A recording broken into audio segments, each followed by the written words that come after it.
नमस्कार मित्रों, सभी दोस्तों को ढेर सारी शुभकामनाएं। मैं विजेंद्र सैनी आप सबका उत्कर्ष ऑनलाइन क्लासेज में स्वागत करता हूं, अभिनंदन करता हूं। यस, मेरे साथ जुड़े हुए दूर दूर से जो छात्र विभिन्न क्षेत्रों से भारत की भौगोलिक और विविधता में एकता के सूत्रपात के रूप में जानी जानी हुई क्लास, सभी दोस्तों का पुनः कोटि कोटि नमन करती है, स्वागत करती है। जैसा कि आपको विदित है, हम फटाफट अंदाज में ताबड़तोड़, जिसको सच में ताबड़तोड़ कहते हैं, उस अंदाज में आज अपने क्वेश्चंस को सोल्व करेंगे। आप धड़ाधड़ आंसर देना और इसी के साथ आगे बढ़ना। यस, मेरी मातृभूमि के पास के पौंक के जो छात्र जुड़े हैं उन्हें मैं पुनः दंडवत कोटि कोटि नमन करता हूं। यस, क्योंकि मातृभूमि से बड़ी कोई चीज नहीं होती। यस, तो स्टार्ट करें। पहला क्वेश्चन, धड़ाधड़ आंसर देना। यस, धड़ाधड़ आंसर देना। क्वेश्चन नंबर 1, पार्श्वनाथ की शिक्षाएं संग्रहित रूप से किस नाम से जानी जाती हैं? आंसर देना दोस्तों। यस, फटाफट दोस्तों।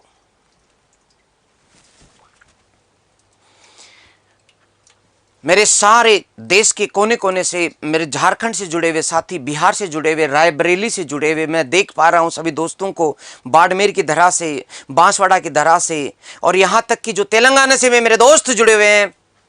तो दोस्तों, इसका उत्तर आ चुका है बिल्कुल चतुर्याम। ठीक है, क्योंकि 4 शिक्षाएं दी थी उन्होंने, सत्य, अहिंसा, ऐस्ते, अपरिग्रह, 4 शिक्षाएं चतुर्याम के नाम से जानी जाती है। चलिए दूसरा क्वेश्चन, गंगा में बाढ़ आने के बाद पांडवों ने अपनी राजधानी कहां बनाई? फटाफट अंदाज में बात कीजिएगा।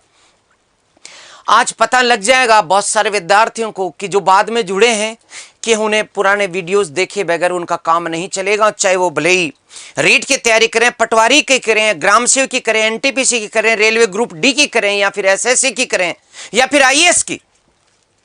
ये क्लासें बेसिक रूप से, आधारभूत रूप से हर कॉम्पिटिटर को उसकी मेरुदंड की तरह जरूरत है। ये बात मैं समझा नहीं पाया, अब समझ में आ जाएगी। यस, गंगा में बाढ़ आने के बाद पांडवों ने अपनी नई राजधानी कहां स्थापित की? फटाफट आंसर।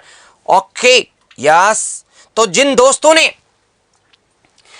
इसका उत्तर बी किया बिल्कुल गलत है। जिन्होंने इनका उत्तर सी किया ये भी गलत है, क्योंकि दोस्तों हमने पढ़ा था, अरे जब मैंने आपको वत्स पढ़ाया था, वत्स, तो वहां पर मैंने आपको बताया था कि हस्तिनापुर अर्थात कुरुक्षेत्र, जो कुरु जनपद था, कुरु जनपद या कुरु महाजनपद, जो कुरु महाजनपद था, जिसकी राजधानी हस्तिनापुर थी दोस्तों, हस्तिनापुर, वो गंगा में बाढ़ में बह जाने के कारण ये वहां से निकले और इन्होंने वत्स राज्य बसाया था। वहां से निकल करके कौन सा राज्य? वत्स राज्य बसाया था, और इसकी राजधानी थी दोस्तों कौशाम्बी। क्या राजधानी थी? कौशाम्बी। मैंने बताया कि कौशाम्बी गंगा यमुना संगम से दूर थी और यमुना पर बसी हुई थी। किस पर बसी हुई? यमुना नदी के किनारे ये कौशाम्बी। तो इस प्रकार से आप गलतियां सब विद्यार्थी नहीं कर रहे हैं, मैं सबको नहीं डांट रहा, मुझे अच्छे मैसेज साफ तौर पर दिख गए थे, लेकिन मैं उनको कह रहा हूं जिन्होंने पढ़ाई तो की लेकिन पढ़ाई के बाद मनन नहीं किया। या फिर ये सही बात है कि यदि पुराने वीडियोस देखते तो ये क्वेश्चन गलत नहीं होता। यस, जिन्होंने उस समय पढ़ा उनको पूरी कहानी याद है कि मैंने पांडवों के उत्तराधिकारी की कहानी को लेकर के बताया था। ओके, आगे बढ़िएगा। महावीर स्वामी को किस स्थान पर ज्ञान की प्राप्ति हुई? फटाफट उत्तर बताएं मुझे, किस स्थान पर ज्ञान की प्राप्ति हुई? यस, यस, जिनका सही था बिल्कुल ठीक था, मैं नाम लूंगा नहीं, बस खटाखट आइएगा, उत्तर दीजिएगा। क्वेश्चन सारे आए हुए हैं एग्जाम में, धमाधम उत्तर दीजिएगा। तीसरे में आ गया बी उत्तर, बिल्कुल सही, और सबसे पहले करने वाले हर्ष हैं जिन्होंने उत्तर दिया है। वेरी गुड हर्ष। अब कुछ तो बच्चे सी भी कर रहे हैं, करेंगे क्योंकि वो क्लासें ले नहीं पाए। बोध गया में पीपल के नीचे।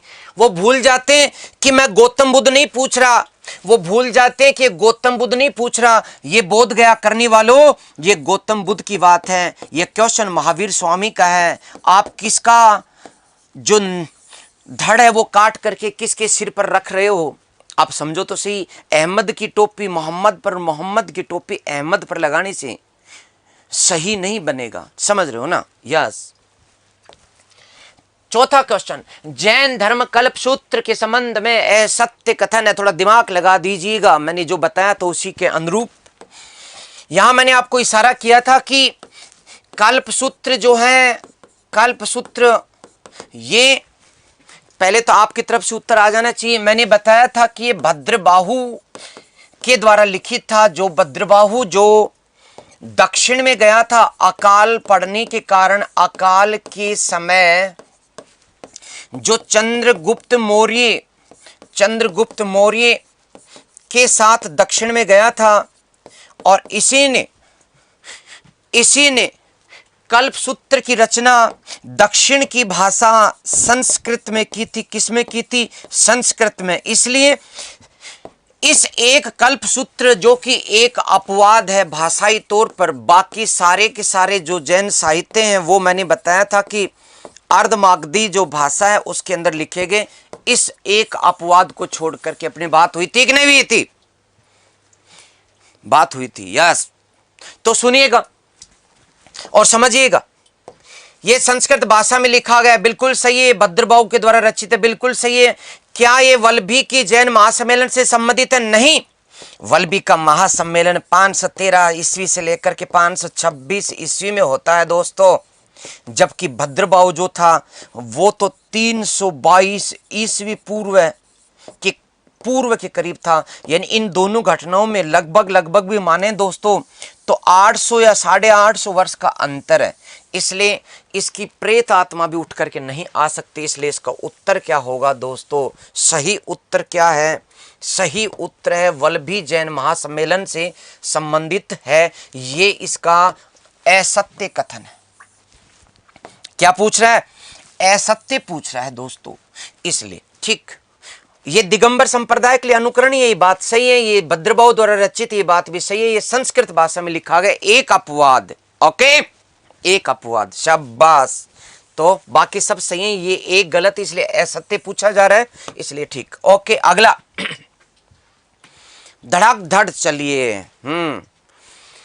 किस पशु से हड़प्पावासी अपरिचित थे? फटाफट आंसर नहीं है अभी। हाँ, गुजरात में वल्लभी में। पूरी कहानी सुनाई है मैंने। कोई तथ्य कभी जीवन में आएगा नहीं जो क्लास से बाहर उठ करके आपके सामने प्रस्तुत हो जाए। यदि आया तो घुमा फिरा करके भले ही आ सकता है, लेकिन मूल विषय वस्तु वही होगी, बेस वही होगा। वाह, 5वीं क्लास में किस पशु से हड़प्पावासी अपरिचित थे? इसमें उत्तर क्या किया सबने? डी किया। वेरी गुड दोस्तों। गाय मत कर देना, गाय का क्वेश्चन। गाय वहां थी, वो जानते थे, तभी तो वहां सबसे ज्यादा बैल मिले, गाय की हड्डियां मिली। अरे बिना गाय के बैल कहां से आते? लेकिन चित्रण में क्वेश्चन आएगा आगे, समझिएगा, अंतर कीजिएगा। यस। छठा क्वेश्चन, सिंधु घाटी सभ्यता से प्राप्त साक्ष्यों और इनके प्राप्ति स्थलों का सही युग्म है। सही युग्म कौन सा है? क्या घोड़े की अस्थियां, क्या घोड़े की अस्थियां लोथल से मिली हैं?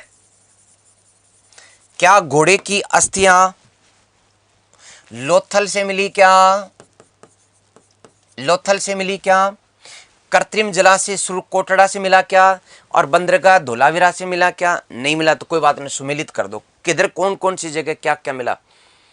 चलिए, आपने कर दिया क्या? छठे क्वेश्चन का उत्तर। एक जगह जब टिक्का लगाएंगे तो आपका जो उत्तर है वो आराम से सही हो जाएगा। यस, तो उत्तर आ गया। ये गलती कर दी है दोस्तों, बी और डी करने वालों, आपने गलती कर दी है, क्योंकि इसका उत्तर सी आएगा। कैसे रे दोस्तों? घोड़े की अस्थियां सुरकोटड़ा, बंदरगाह कहां मिला? लोथल में। तो घोड़े की अस्थियां, ए में क्या है सेकंड, ए में सेकंड, ये दो में से एक सही होगा, ए में सेकंड, बाकी ए गलत हो चुका है, डी गलत हो चुका है। अब दीजिए कृत्रिम जलाशय, बी में क्या आएगा, बी कृत्रिम जलाशय धोलावीरा में, कृत्रिम जलाशय कहां मिलेगा, धोलावीरा, तो बी में थर्ड आएगा, बी में थर्ड इसी में, इसलिए ये भी गलत हो गया, इसलिए उत्तर सी। नहीं समझे, कृत्रिम जलाशय 16 जहां पानी पीने के लिए मिलते हैं, धोलावीरा के सफेद सफेद पत्थरों से बने हुए सफेद को धोला कहते हैं। मैंने बताया था धोला यानी सफेद कलर किसी का गोरा गोरा होती है, कोई लड़की गोरी गोरी होती है उसे धोली कहते हैं, और कोई लड़का गोरा गोरा होता है उसे धोला कहते हैं। ओके, तो प्यारे साथियों देखिएगा, बिल्कुल यहां ये फटाफट अंदाज की ताबड़तोड़ क्वेश्चन की क्लास है। यहां पर रोनी शकल बनाने से नहीं होगा, या कर्मार्थ और पुरुषार्थ के दम पर आप अपने जंग जीतोगे दोस्तों। क्वेश्चन करो 7वां, सिंधु सभ्यता के मापक गुणज है। यहां मापक यदि पूछा जाता है, पहले तो फटाफट उत्तर करो। तो दोस्तों यहां दो शब्द है, सिंधु सभ्यता का मापक पूछा जाए यदि आपको, 7वां क्वेश्चन जो है उसमें दो क्वेश्चन शामिल है। यदि मापक पूछा जाता है, सिंधु सभ्यता का मापक, सभ्यता का मापक है, मापक एक बात। दूसरी बात है दोस्तों, एक क्वेश्चन और दूसरा क्वेश्चन ये है, सिंधु सभ्यता का मापक गुणज है, मापक गुणज है। तो यह दो बातें हैं, एक में गुणज पूछा जा रहा है, एक में मापक पूछा जा रहा है। मापक की बात करते हैं तो 37.6 आता है, और गुणज की बात करते हैं तो 16 आता है, क्योंकि 16 के अनुपात में 16 16 दूनी 32, 16 3 48, समझ गए, मैंने बताया था। अरे मैंने बताया था 1 2 4 8 16 32 64, और यही भारतीय संस्कृति के अंदर प्रचलित रहा, और इसी क्रम में 16 आने की बात, 8 आने की बात प्रचलित रही। कुछ संस्कृति में निरंतरता रही, जिसको सांस्कृतिक सातत्य कहा जाता है। यस, इसलिए इसका सही उत्तर क्या होगा, नहीं पल्ले पड़ी क्या, 16 अंक बार। गुणज पूछा जा रहा है, यहां पर मापक नहीं पूछा जा रहा। यदि गुणज नहीं पूछा जाता तब मापक क्या हो जाता, अर्थात उनका जो 1 फुट है नापने का, वो 37.6 का है, वो पैमाना है उनका 37.6, ये मापक है। नहीं समझे, ये मापक है, और मापक का गुणज किसके गुणज में चलता है, 16 के अनुपात में। बात समझ में नहीं है क्या, 16 और 16 32, 32 दूनी 64, आगे बात समझ में। 16 के आधे 8 आने, 4 आने, 2 आने, 1 आना, नहीं समझ में आई, आ गई तो बहुत बढ़िया। यस, ये हुई बात, बहुत कुछ सीख जाएंगे, बहुत कुछ सीखेंगे आप। यस, हड़प्पा सभ्यता के किस स्थान से कब्रिस्तान के प्रमाण नहीं मिले हैं। ओके, तो दोस्तों उत्तर दीजिएगा, हड़प्पा, राखीगढ़ी, रोपड़, Mohenjodaro. Yes, okay Urmila ji, very good morning, लेकिन फटाफट आंसर दीजिएगा। उत्तर आया डी, 8 में ए भी आ गया, बढ़िया। ओके, अरे वाह क्या बात है, ए भी आ रहा है, बी भी आ गया। चलो, आप कितने अच्छे बच्चे हो, सब ऑप्शन के साथ न्याय करते हो, न्याय और समानता की भावना लेकर चलने वाले मेरे प्यारे दोस्त। लेकिन बदमाश बच्चों, पता है आपको ये करवाया हुआ है, मोहनजोदड़ो में कोई कब्रिस्तान नहीं मिला, क्योंकि उन कुछ कंकाल उनकी गलियों से प्राप्त हुए हैं जिनका दाह संस्कार नहीं हुआ, लेकिन मोहनजोदड़ो से कब्रिस्तान की प्राप्ति नहीं हुई है। ये कराया हुआ, अपना दोबारा खोल के पढ़ लेना क्लासों को, एक क्लास जिसका नाम है हड़प्पा और मोहनजोदड़ो। यस, तो कीजिएगा। यस, अगला क्वेश्चन, ऋग्वैदिक काल के नदियों का सही समीकरण है। ओके, फटाफट कीजिएगा, अंदाज फटाफट रखिएगा। बड़े प्यारे दोस्त हैं मेरे, गजब के दोस्त हैं साहब, मजा आ गया इन ऐसे दोस्तों को। जोड़ जोड़ करके।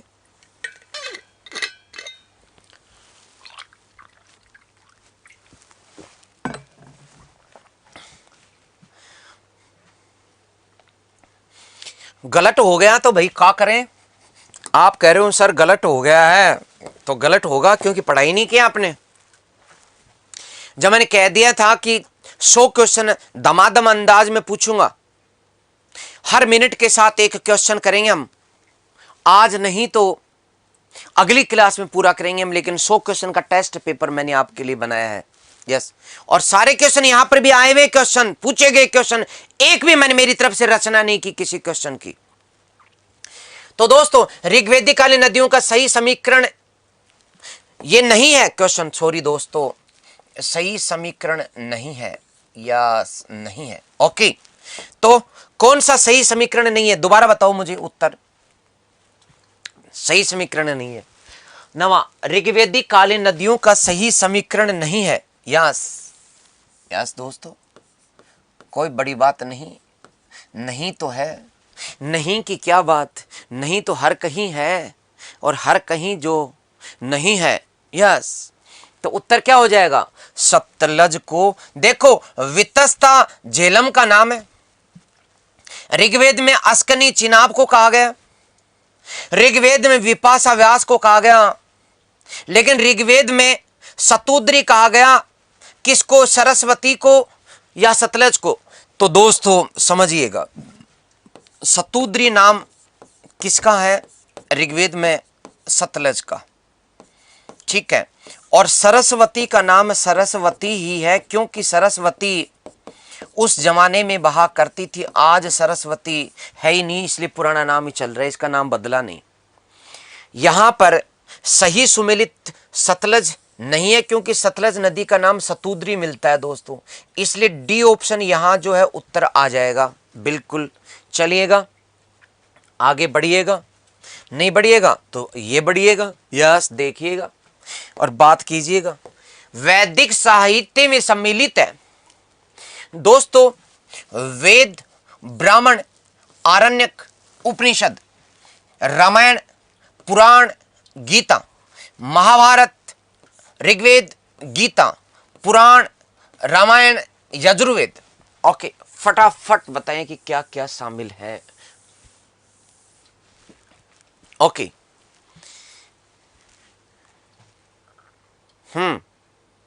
ये सारे क्वेश्चन आपको टेलीग्राम लिंक में मिल जाएंगे। ओके, हाँ, इसलिए कोई स्क्रीनशॉट की जरूरत नहीं है। तो इसमें हो गया, ये तो उत्तर बहुत सरल है। यस, ए, शाबाश, सबने सही कर दिया। क्या आनंद की अनुभूति होती है जब सारे दोस्त टकाटक टिका देते हैं। ओके, वेदांग और उनके विषयों का सही युग्म है शिक्षा, स्वर विज्ञान, कल्प, अनुष्ठान, निरुक्त, शब्दों की व्युत्पत्ति, छंद, चतुष्पादी वृत्त। तो यहां पर दोस्तों समझिएगा, युग्म सुमेलित नहीं है शब्द, नहीं है दोस्तों, ये युग्म सही युग्म नहीं है। ओके, तो देखिएगा, नहीं है, ठीक है। ओके, नहीं है। ओके, और यहां पर भी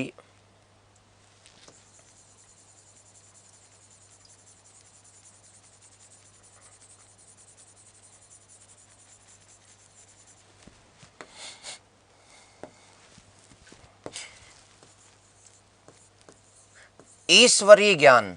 यस, फटाफट बताओ, ईश्वरीय ज्ञान। ओके दोस्तों, फटाफट बताइए मुझे उत्तर क्या है यहां पर। तो आप समझ गए। यस, निरुक्त।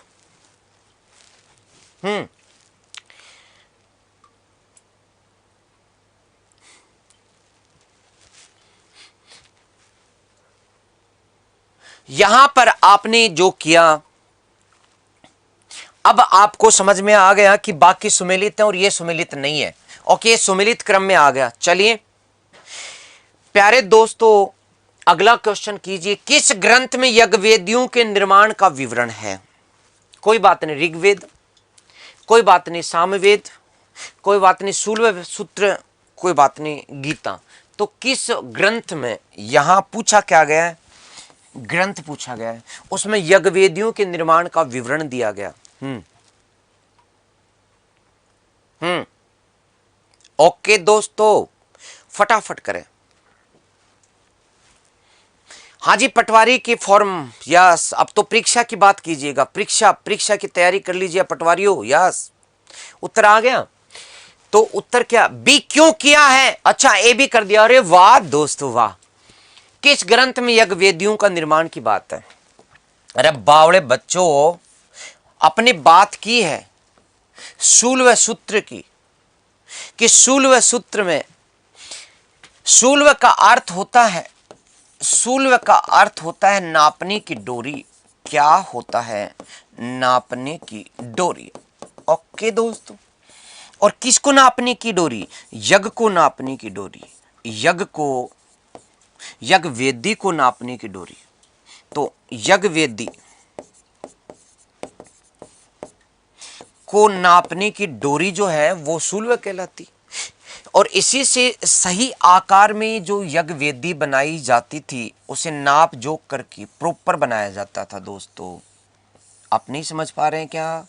इस तरह से प्रॉपर यज्ञ की जो वेदी थी उसको नाप जोख करके एकदम सही तरीके से बनाया जाता था, फिर यज्ञ किए जाते थे। तो गलतियां कर रहे हैं बच्चे। वैदिक संस्कृति में इन पंच महायज्ञों में से कौन सा एक यज्ञ गृहस्थ के द्वारा नहीं किया जाता था? फटाफट बताइएगा। क्या पितृयज्ञ नहीं किया जाता था? क्या पुत्र यज्ञ नहीं किया जाता था? क्या भूत यज्ञ नहीं किया जाता था? क्या देव यज्ञ नहीं किया जाता था? यस, फटाफट कीजिएगा। तो उत्तर आया, ओके, 13 का उत्तर सबसे पहले। वाह क्या बात है, सबने ठोका, वाह जी वाह। तो क्या पुत्री यज्ञ नहीं किया जाता था पंच महायज्ञों में से? दोस्तों वेरी गुड, आनंद की बात है। इसी के साथ लाइक ठोक दीजिएगा, अभी वक्त है लाइक बटन को ठोकने का। यस, फटाफट फटाफट, आगे नहीं बढ़ूंगा जब तक लाइक नहीं ठोकोगे, मूड नहीं बन रहा आगे जाने का। ये क्वेश्चन आगे नहीं करेंगे, लाइक ठोकिएगा फटाफट। यस, ठोक दिया, ओके, चलिएगा आगे बात कीजिएगा। विष्णु के भक्त कहलाते हैं, विष्णु के भक्त कहलाते हैं, यस, विष्णु के भक्त कहलाते हैं। 14 का फटाफट उत्तर दीजिएगा।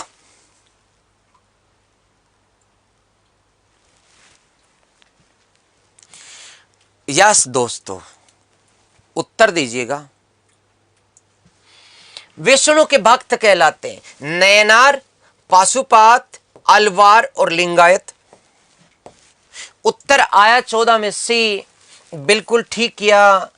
एक शैव की बात करें तो शैव का तीसरा नेत्र नयन, तीसरा नयन, थर्ड नयन जब खुल जाता है तो शिव जो है वो छत फाड़ करके और तूफान मचा देते हैं, प्रलयंकारी तांडव के रूप में आ जाते हैं।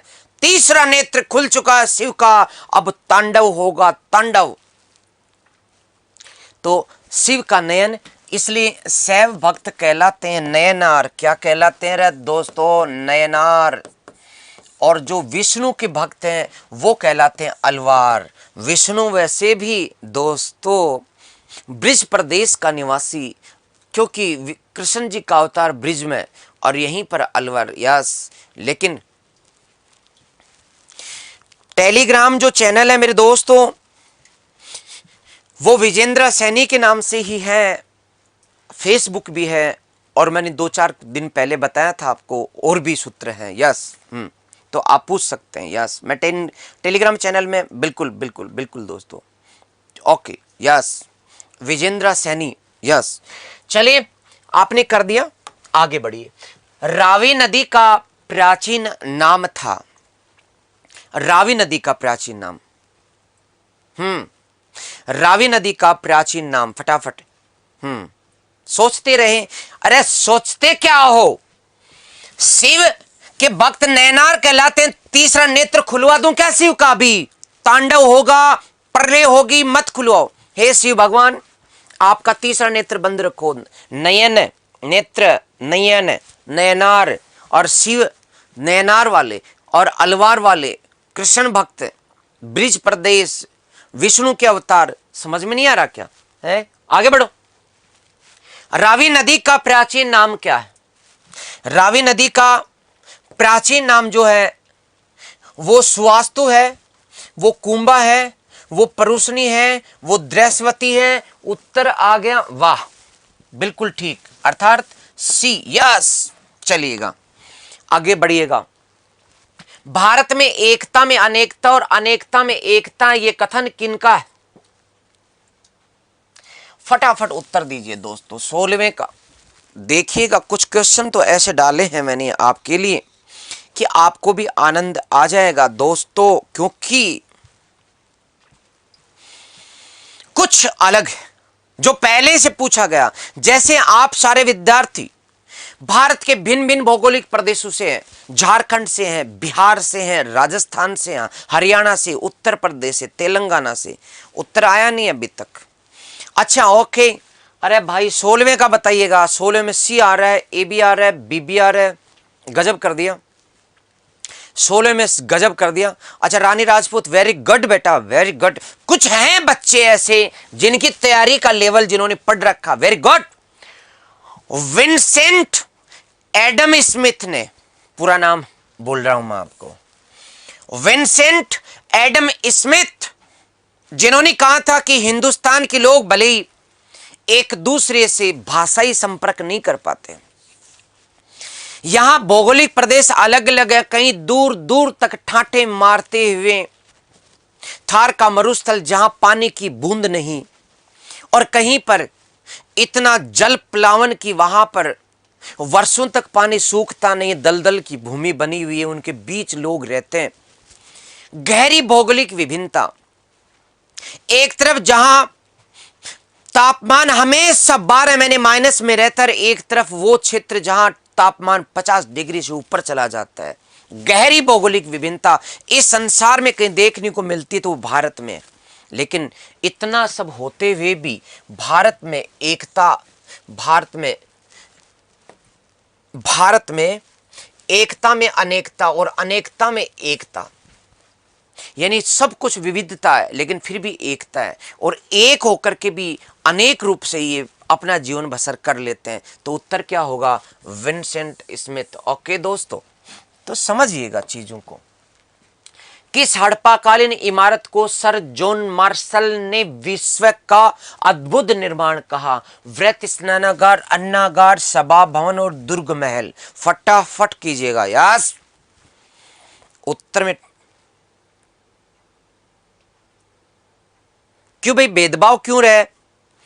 मैं तो सभी मेरे दोस्तों को, अच्छा पंजाब वालों का नाम नहीं लिया क्या? ओके सिमरन जी, ओके नाराज मत हुई, पंजाब से भी जुड़े हुए हैं, हाँ जुड़े हुए हैं, कश्मीर से भी जुड़े हुए हैं, उत्तराखंड से भी जुड़े हुए हैं, और हिमाचल से भी जुड़े हुए हैं, और गुजरात से भी जुड़े हुए हैं, मध्य प्रदेश से भी जुड़े हुए हैं। मेरे पूरे भारत के मेरे सारे दोस्त जुड़े हुए हैं, ठीक है ना? यस, आपने मुझे 2-3 बार मैसेज भी किया कमेंट्स बॉक्स में। यस यस यस, हाँ यस, ठीक ओके। किस हड़प्पाकालीन स्तर, तो उत्तर आ गया वृहत स्नानागार। वाह जी वाह, क्या मजे की बात है, बिल्कुल ठीक कर दिया। अरे बावड़े, ये अन्नागार कौन कर रहा है? ये गलत है। मैंने आपको पढ़ाया था सर जॉन मार्शल ने विश्व का एक अद्भुत निर्माण वृहत स्नानागार मोहनजोदड़ो को कहा। मोहनजोदड़ो का, यही तो बात है तैयारी की स्तर की। सुनो, sir John Marshall, sir John Marshall ये कौन थे? मैंने बताया कि ये भारतीय पुरातत्व विभाग के अध्यक्ष थे, पुरातत्व अध्यक्ष थे। ओके, इन्होंने मोहनजोदड़ो में, इन्होंने दोस्तों मोहनजोदड़ो में जो राखलदास बनर्जी ने खुदाई की, वहां पर वृहत स्नानागार निकला। ओके, वृहत स्नानागार निकला। इस वृहत स्नानागार को क्या कहा? इन्होंने कहा समकालीन विश्व का, उस काल के विश्व का, उस काल का विश्व, समकालीन विश्व का एक महान आश्चर्य इन्होंने बताया कि इस प्रकार की बनावट का इतना बड़ा। दोस्तों आप बताइएगा, ये जो मोहनजोदड़ो है या और अन्य स्थल है, उन्हें क्या कहा जाता था? आप समझिए ना, उन्हें सिंधु घाटी सभ्यता में आते हैं कि नहीं है? किस सभ्यता के हैं? सिंधु घाटी सभ्यता के, ठीक है। और सिंधु घाटी जो सभ्यता है उसका वर्तमान नाम क्या है? हड़प्पा सभ्यता, इसलिए उसे हड़प्पा सभ्यता के नाम से जानते हैं। हड़प्पा सभ्यता का मतलब हड़प्पा स्थल नहीं है, हड़प्पा सभ्यता है। तो हड़प्पा कालीन का मतलब सिंधु सभ्यता कालीन। नहीं समझिए आप बात को? यदि कहीं पर आता है हड़प्पा कालीन, इसका मतलब हड़प्पा में नहीं जाना। यहाँ हड़प्पा कालीन का मतलब है सिंधु घाटी सभ्यता कालीन, सिंधु घाटी कालीन। ओके, ये बात इसका ही अर्थ है। तो किस हड़प्पाकालीन इमारत को सर जॉन मार्शल ने विश्व का एक अद्भुत, अरे भाई हाँ, ऋतु रानी उड़ीसा से देखो कितनी प्यारी रानी जुड़ी हुई है, ऋतु रानी। बिल्कुल समस्त ऋतुओं के साथ हम बड़ी गर्व के साथ आपका नाम लेते हैं। हाँ ओके, कानपुर से है, बिल्कुल है मेरे दोस्त, कानपुर से कई दोस्त जुड़े हुए हैं, रायबरेली से जुड़े हुए हैं। और ये पंजाब वाले मेरे जो बहन है वो तो रोज मैसेज करती है बहुत प्यार से। मैं नमन करता हूं मेरे पूरे भारत से जुड़े इन दोस्तों के बीच कि सच में जो मान सम्मान आप सबने दिया, कि क्या मैं उस मान सम्मान के लायक भी था या नहीं। मैं तो सोचता हूं कई बार, और सोचता हूं कि आपकी उम्मीदों पर खरा उतरने के लिए बहुत अच्छा और करने का प्रयास करेंगे। यस, ठीक। हाँ, झारखंड से है मेरे मित्रों, हाथ जोड़ के नमन कर रहा हूं आप झारखंड वालों।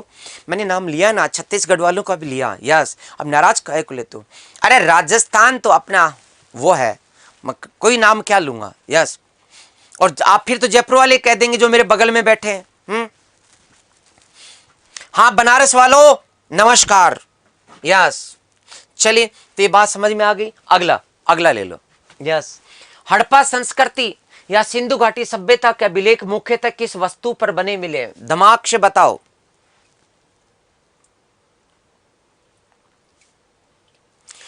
अरे बावड़े भाई, यदि कोई क्वेश्चन आपको पूछना ही है तो पूछ लीजिएगा ना। मैंने बताया कि यस, पिलानी झुंझुनू वाले, मैं पिलानी में पढ़ा हूं। Yes, okay. हड़प्पा संस्कृति के अभिलेख मुख्यतः किस वस्तु पर बने मिले? तो दोस्तों किस पर मिले? उत्तराखंड वालों की जय हो। उत्तर आया बी, शाबाश। वैसे तो अभिलेख मोहरों पर है, अभिलेख पट्टिकाओं पर है, अभिलेख मृद भांडों पर है, अभिलेख अन्य और वस्तुओं पर भी प्राप्त हुए, लेकिन सबसे ज्यादा अभिलेख सील पर है, मोहरों पर है। यह बात मैंने आपको बताई थी, लिखाया हुआ है, कहीं भी कोई भी चीज बाहर से नहीं जा रही। ओके, 18 हो गया। अगला, उत्तर वैदिक काल में आर्य संस्कृति का केंद्रीय स्थल कौन सा था? यस, उत्तर कीजिएगा। हाँ, अमेठी उत्तर प्रदेश वालों, मैं अमेठी का तो लोकल हूं, चिंता मत करो आप। मुझे अपना सा लगता है वहां जाने पर, खूब घूमा हूं। यूपी तो आप जानते हैं। बाड़मेर वालों या सीकर वालों, अरे शेखावाटी की तो कहीं बात करो थम। ओके, तो उत्तर वैदिक काल में आर्य संस्कृति का केंद्रीय स्थल सप्त सैंधव प्रदेश, गंगा यमुना दोआब, मगध और दक्कन। बताओ आर्य संस्कृति का केंद्रीय स्थल कौन सा था? उत्तर आ गया, शाबाश। जिन्होंने एक किया है, यदि वो मेरे पास होते हैं तो एक मुंह पर प्यारा सा एक तमाचा रसीद कर देता, बढ़ा देता। क्यों? क्योंकि ऋग्वेद काल के अंदर सप्त सैंधव प्रदेश, उत्तर वेद काल में गंगा यमुना दोआब, ये सप्त सैंधव प्रदेश ये ऋग्वेद काल का है। ये किनका है दोस्तों? ऋग्वेद कालीन है, ऋग्वेद काल का मुख्य स्थल है, पढ़ाया हुआ है। आप गलतियां क्यों कर रहे हो? क्या ऋग्वेद काल और उत्तर वेद काल में कोई अंतर नहीं दिखता क्या? उत्तर वेद काल है और उसमें गंगा यमुना दोआब हो गया था। कैसे समझाए? अजमेर वाले, राजस्थान के हृदय वाले, आधी जिंदगी जो है अजमेर की आरपीएससी के नाम बीती। ओके। भारत के प्राचीन नगरों का पतन नामक प्रसिद्ध पुस्तक के लेखक कौन है? फटाक से बताओ। इसका कोई जवाब बताएगा तब मानूंगा कि वाह। राधा कुमुद मुखर्जी, रोमिला थापर, डीडी कोसाम्बी। यस प्यारे दोस्तों, आप उत्तर कीजिएगा, मजा लीजिएगा उत्तर करने के साथ साथ। यस अरे भाई, बस्ती वालों, दोसा वालों, नमन। तो उत्तर सब गड़बड़ हो चुकी है दोस्तों के। बी रोमेला था पर लिखा लोगों ने। किसी का सही भी है क्या? क्या मैं उसी का नाम ले दूं?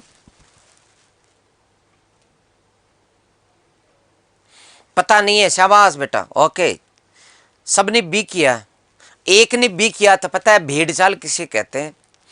आप में से एक आध ने बी किया यूं मन में टिका करके, और इसके बाद हाँ, यूट्यूब पर बाकी के टीचर्स क्लासों को काट काट के पढ़ाते हैं, लेकिन अपने कंटिन्यू में रही। मैंने एकदम जीरो से लिया, हर चीज पढ़ाई। सिंधु घाटी सभ्यता, इसके बाद ऋग्वेद काल, इसके बाद उत्तर वेद काल, इसके बाद में महाजनपद काल, फिर जैन धर्म और बौद्ध धर्म, कहीं भी कोई कटिंग नहीं। इसके बाद में राष्ट्रीय आंदोलन, और इसके बाद फिर मौर्य काल और गुप्त काल। बिल्कुल सिस्टमेटिक रूप से पढ़ेंगे हम, यूं नहीं होता होगा। लेकिन ये मैंने कहा कि बिल्कुल अलग क्लास है, ये उत्कर्ष है, उत्कृष्टता, पहचान है इसकी। यस, तो यहां दोस्तों ने एक आदमी क्या किया? बी किया था, बाकी सब ने बी टिकाया। सब बी कर रहे हैं। वाह, बी। अरे बावड़े बच्चों, रामशरण शर्मा ने किताब लिखी थी, भारत के प्राचीन नगर। जो किताब है ये रामशरण शर्मा की लिखी गई है कि भारत में प्राचीन नगर, और इस किताब में इनके द्वारा जो ये पुस्तक लिखी गई है रामशरण शर्मा के द्वारा, भारत के प्राचीन नगरों का पतन, इसमें इन्होंने बताया कि भारत का प्रथम नगरीकरण जो है, भारत का प्रथम नगरीकरण इन्होंने सिंधु घाटी सभ्यता के नगरों के लिए उपयोग किया। सिंधु घाटी सभ्यता के नगरों को उन्होंने प्रथम नगरीकरण बताया। ठीक है।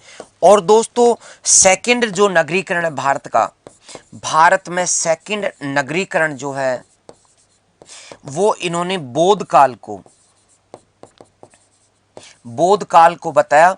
यदि बौद्ध काल भी नहीं आए उत्तर में तो महाजनपद काल कर देना। महाजनपद काल में मैंने बताया था कि इस दौरान 6 महानगर थे। मैंने बताया था कि, और उनके नाम भी लिखाए थे, 6 महानगर।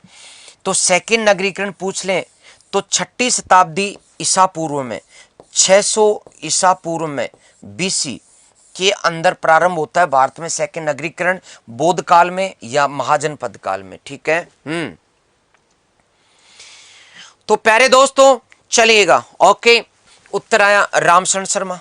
चलिए अगला, सूरसेन जनपद की राजधानी, या सूरसेन जनपद की, हे लखनऊ की दिल रखने वालों, आपको भी मैं सत सत नमन करता हूं, नाराज मत होइए प्लीज। अरे प्रजापति, प्रहलाद प्रजापति, आप जो जानना चाहते हैं मैंने आपको बताया था, 8,000,9,99,32। हाँ, ओके। सूरसेन जनपद की राजधानी, कितना सिंपल है। वृंदावन लगा दो क्या? आपका मूड हो रहा है तो फिर कहोगे कि मथुरा वालों का नाम नहीं लेते। नाम ले तो कैसे लें? आप लोग भी टिका रहे हो, अरे मथुरा तो भी ठीक, फिर काहे की प्रॉब्लम आ रही है? खटाखट कीजिए, आगे बढ़िएगा। गीता क्या है? गीता क्या है?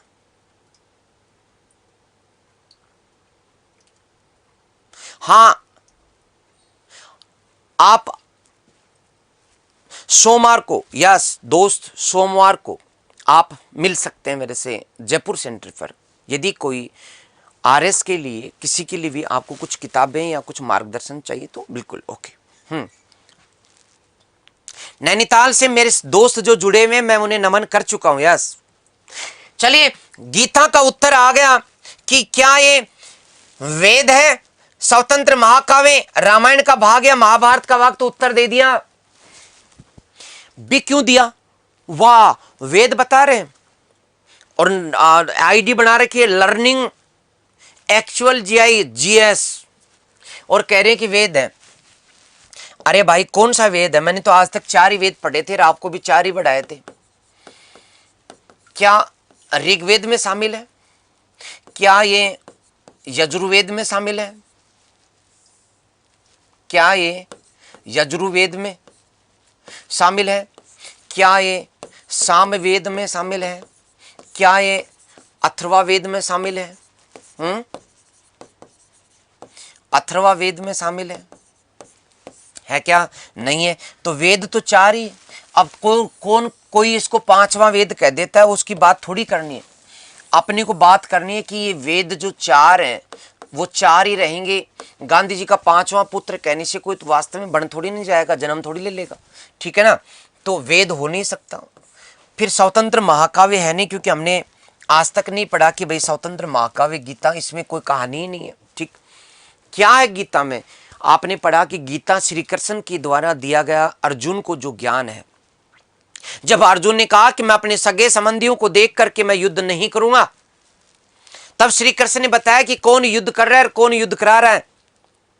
यह तुम्हारा कर्म है और तुम्हें करना होगा। कर्तव्य से जो अपने आप को वंचित करता है उसे जीने का हक नहीं है, वो इस धरा पर। तो श्री कृष्ण अर्जुन की बात रामायण में आती है क्या? अरे श्री कृष्ण अर्जुन की जो बात है वो महाभारत में आती है, पता नहीं है क्या? गलत किए जा रहे हो, गलत किए जा रहे हो। मुझे लग रहा है कि कई दिन हो गए डांट नहीं लगी, पढ़ने का मूड नहीं बनाया अभी तक। उपनिषदों का मुख्य प्रतिपाद्य विषय क्या है? बात हुई थी अपनी कि उपनिषदों में एकम सत्यम ब्रह्म, ये जगत मिथ्या। अपनी बात नहीं हुई क्या? मैंने बताया था कि ना तुम पढ़ रहे हो, ना मैं तुम्हें पढ़ा रहा हूं, ना आप हैं, ना मैं हूं। क्या आप जिस छोटे से मोबाइल में मुझे देख पा रहे हो, क्या मैं वहां पर घुसा हुआ हूं क्या? यह सब ब्रह्म है, एकम सत्यम ब्रह्म है, बाकी सब का सब ब्रह्म है। बात हुई थी अपने। तो फिर दार्शनिक विवेचना है, भोग विलास, राजनीति और जातिगत भेदभाव आप समझ नहीं गए क्या? दर्शन की बात हुई है इसमें। यस, 23 में हरीश जी बिल्कुल आपसे संपर्क करेंगे, बिल्कुल आप बिल्कुल मिलेंगे। नैनीताल मैं अक्सर आता हूं। Yes, okay. तो मैंने बताया था आपको, आप जो है पढ़ाई कीजिए, फिर मिलिए कभी, कोई दिक्कत नहीं है। यहाँ अपन ने जो बात की दोस्तों, उसी में क्रम से आगे बढ़िए। किस उपनिषद में नाचिकेता उपाख्यान के द्वारा यम नाचिकेता संवाद के माध्यम से जीवन मृत्यु संबंधी तत्वों का विवेचन किया गया है? फटाफट अंदाज में आगे बढ़िएगा।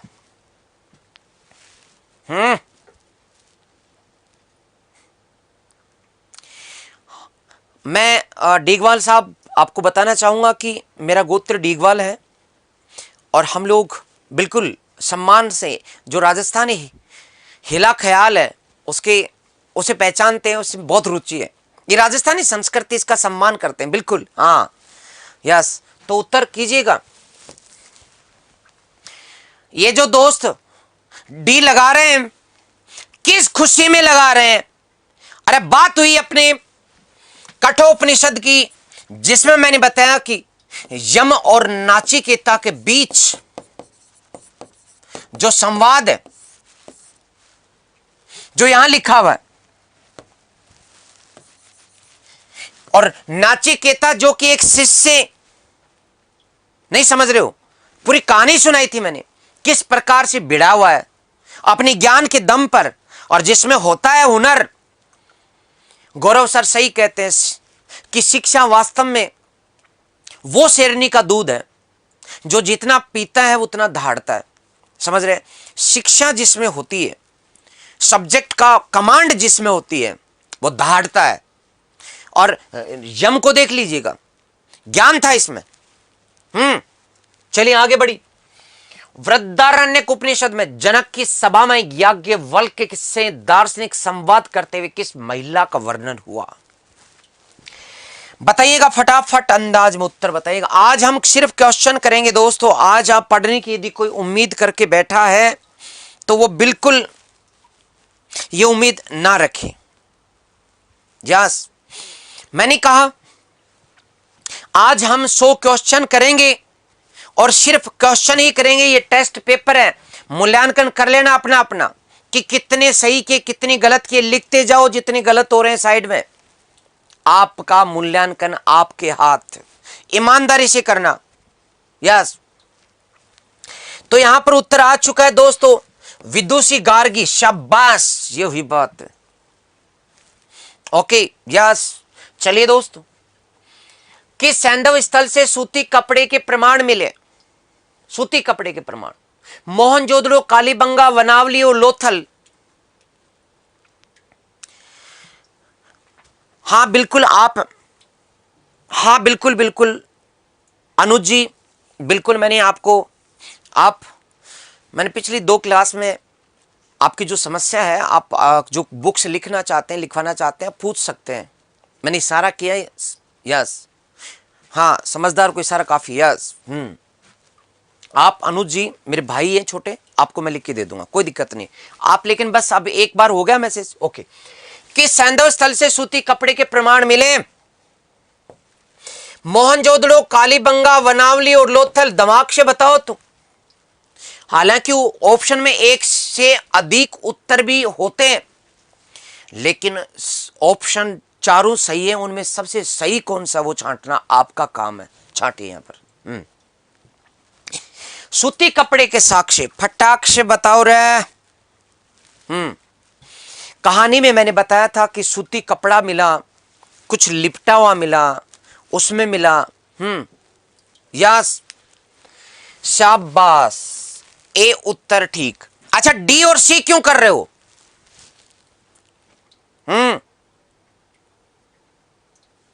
अरे भाई क्यों डी क्यों कर रहे हैं आप? लोथल, मैंने क्या बताया कि सूती कपड़ा जो बना हुआ मिला है, सूती कपड़ा, मैंने सुई की बात नहीं की, मैंने धागे की बात नहीं की, मैंने सूत की बात नहीं की। सूत कहां से मिला? सूती कपड़ा नहीं है, कपड़ा, बना हुआ कपड़ा।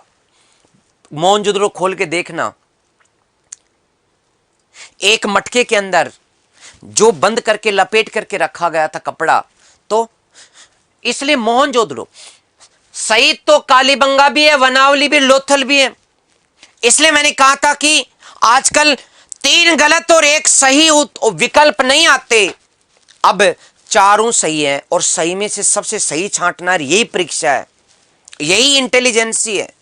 आप में से कोई कह रहा ना सर ये तो ये भी लग रहा और वो भी लग रहा, हमने ये भी पढ़ा वो भी पढ़ा, इनमें सबसे सही कौन सा है? ये पढ़ा क्या आज तक? नहीं। हाँ, पढ़ो आगे। मोहनजोदड़ो की प्रसिद्ध पशुपति मोर पर किन देवता किन किन पशुओं से घिरा हुआ है? तो खूब दिखाई, खूब नचाई, खूब बताया। इधर इधर जो है ना भूरे भूरे रंग के हाथी है और उसी रंग का चीता है।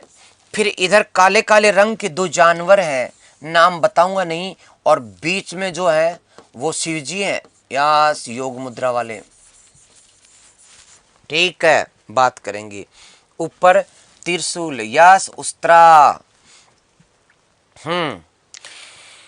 तो बात कीजिएगा, उत्तर आया बी, उत्तर डी बी। अरे डी किसने कर दिया? ए आएगा। क्यों आएगा? क्योंकि हाथी है जनाब, ये हाथी यहां भी है जनाब, ये हाथी यहां भी है जनाब, और ये हाथी यहां भी है जनाब। ठीक, तो हाथी की तो बात छोड़ दीजिएगा, हाथी तो सब में। ओके, फिर चीता यानी बाघ यहां भी है, यहां भी है, और यहां भी है, तो इसकी भी बात छोड़ दीजिएगा। फैसला किससे होगा? सॉरी दोस्तों, ये सिंह ले लिया क्या मैंने काले रूप में? मैंने इन दो को देखा तो सिंह जो है वो नहीं है, दो काले हैं, दो जानवर काले हैं। अभी तो भूल हो जाती है, तो बढ़िया रहा, मैंने दोबारा देख ली विकल्प को। तो हाथी, चित्ता, तो चित्ता और अच्छा दोनों को इधर ले लिया। तो मैंने बताया था दोस्तों, इसमें एक तो भैंसा है और एक गैंडा है, और विकल्प में है कि नहीं है। गैंडा ये रहा, भैंसा ये रहा, और चित्ता ये रहा, और हाथी ये रहा। हाँ, ये हुई बात, बिल्कुल बिल्कुल बिल्कुल बिल्कुल। अब ठीक है, इसका उत्तर जो होगा सिंह नहीं है, इसलिए दोस्तों सिंह नहीं है। सिंह सिंह वाले तो सारे गलत हो जाएंगे। ओके, सिंह है ही नहीं, इसलिए ये तो सारे के सारे तीनों के तीनों गलत हो गए। डी विकल्प जो है वो ठीक है। अपनी खूब बात की थी कि एक तरफ भूरे रंग वाले हैं हाथी और चित्ता, दोनों का रंग भूरा होता है, याद कर लीजिएगा। दोनों का रंग जो होता है ब्राउन कलर होता है। उनको शिव जी के एक साइड बैठा दीजिएगा, ठीक है। दो होते हैं जानवर जो काले रंग के हैं, चाहे आप भैंसा या भैंस को देख लो, चाहे गंडे को देख लो, रंग काला होता है, ठीक है। वो इस साइड बैठ गए, तो इधर काले उधर भूरे भूरे, और बीच में शिवजी महाराज। तो ये एक साथ हैं और ये एक साथ है, ठीक। चलिएगा, आगे बढ़िएगा। यस, हो सकता है कि जल्दीबाजी में किसी क्वेश्चन का विकल्प में बिना इधर देखे आपके विकल्प को देख करके ही, मैं कई बार ज्यादा विकल्प आते हैं तो ठोक देता हूं कि सही किया होगा। अब मैं देख देख के करूंगा। ओके, हड़प्पा संस्कृति के स्थलों और उनकी अवस्थिति को सही सुमेलित कीजिए साहब, जनाब सही सुमेलित कीजिएगा।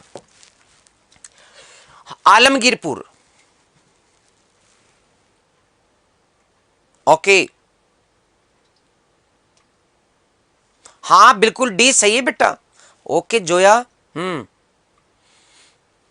अरे सिंह था ही नहीं, सिंह मिला ही नहीं। सिंह का रंग भी ब्राउन ही होता है, लेकिन मिला ही नहीं, वो सिंह का चित्र ही नहीं है, ठीक। हाँ, तो फटाफट आपने कर दिया क्या? आलमगीरपुर जो, राखी गढ़ी जो, रंगपुर जो, रोपड़ जो। तो रोपड़ के लिए कहां जाकर के रोना है बताओ? पंजाब में जाके रोना है, ठीक है। राखी गढ़ी जो है ना, राखी गढ़ी ये अपन हरियाणा में पहुंचेंगे तब जाकर के राखी गढ़ी की राख हाथ में आएगी, ठीक है। ओके, इसके बाद ये पंजाब हो गया।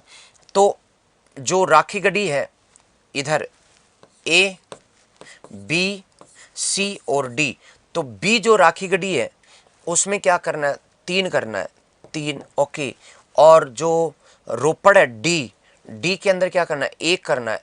ओके, इसका मतलब ये गलत हो चुका है, ये तो गलत हो गया, और साथ में ये भी गलत हो गया। इसका मतलब ए और सी में से आएगा। अब देख लो, रंगपुर गुजरात में, रंगपुर गुजरात में, तो इसको सीधी लाइन यहाँ ले जाते हैं, तो सी में क्या आ जाएगा? सेकंड।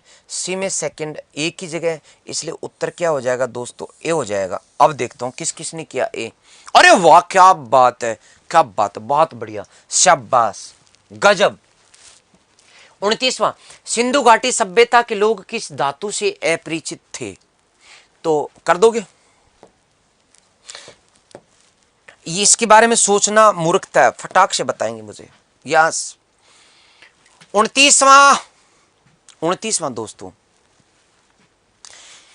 हाँ बिल्कुल, सभा समिति का मैंने आपको एनसीईआरटी में ला करके और दिखा भी दिया है।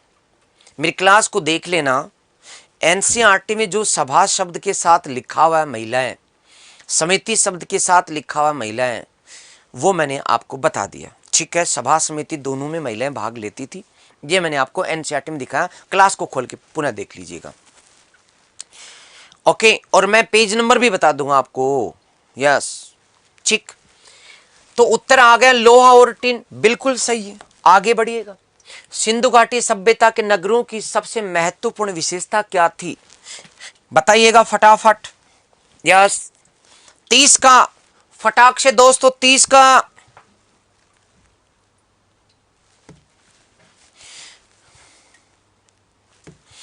एक तो मैं ये कहना चाह रहा हूं, दिल्ली दरबार चलता रहेगा, हम ऐसे दरबार सजाते रहेंगे। यदि हमारे खून में जुनून है, हमारे खून में जुनून है, तो ऐसे दरबार सजाते रहेंगे और इस प्रकार से पढ़ेंगे कि कंटिन्यू अपन अध्ययन करते रहेंगे। मत सोचिए, आप रोज कहते हैं कि सर क्वेश्चन पेपर लाइएगा, सर संडे को क्वेश्चन पेपर रखिएगा। भैया संडे को तो मैं नहीं रख सकता, लेकिन आज आपके लिए पूरा 100 क्वेश्चन का टेस्ट पेपर है, आप आज आनंद से कीजिएगा। वैसे सबसे अच्छा रहता है रोज की रोज 20% जो कर लेते हैं अपन, वो बेस्ट है, उसका कोई तोड़ नहीं है। क्वेश्चन से बहुत कुछ सिखाता है। यस, नगर नियोजन बिल्कुल ठीक। ओके, चलिए फटाफट। हड़प्पा सभ्यता में कच्ची ईंटों की किलेबंदी किस काल की है? ये क्वेश्चन, ये टपके हुए क्वेश्चन है और खोपड़ी हिला देते हैं, देखिएगा। हड़प्पा सभ्यता में कच्ची ईंटों की किलेबंदी किस काल की है? ये खोपड़ी को तोड़ने वाले क्वेश्चन है।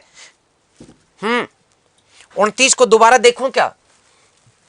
दोबारा देख रहा हूं। सिंधु घाटी सभ्यता के लोग किस धातु से अपरिचित थे? तो भैया लोहा कहां था, इसको क्या देखना, सोना है, कांसे है, तांबा है, ये तो थे। सिंधु घाटी सभ्यता का जो कालक्रम है उसमें एक ही तो चीज नहीं थी, लोहा नहीं था ही नहीं लोहा। इसको क्या देखना दोबारा बताओ है। और 30 को सिंधु घाटी सभ्यता के नगरों की सबसे महत्वपूर्ण विशेषता नगर नियोजन है, बिल्कुल ठीक है। ओके, इसके बाद बात करें तो ये खोपड़ी तोड़ने वाला क्वेश्चन है। उत्तर क्या आया? अब आनंद के साथ बात करते हैं। देखो बी आया दोस्तों, ज्यादा बी अच्छा ए बी आ गया, सी बी आ गया, मुझे पता था। न तलवार नहीं मिली। यदि किसी ने, आप में से किसने ढूंढी रहे तलवार?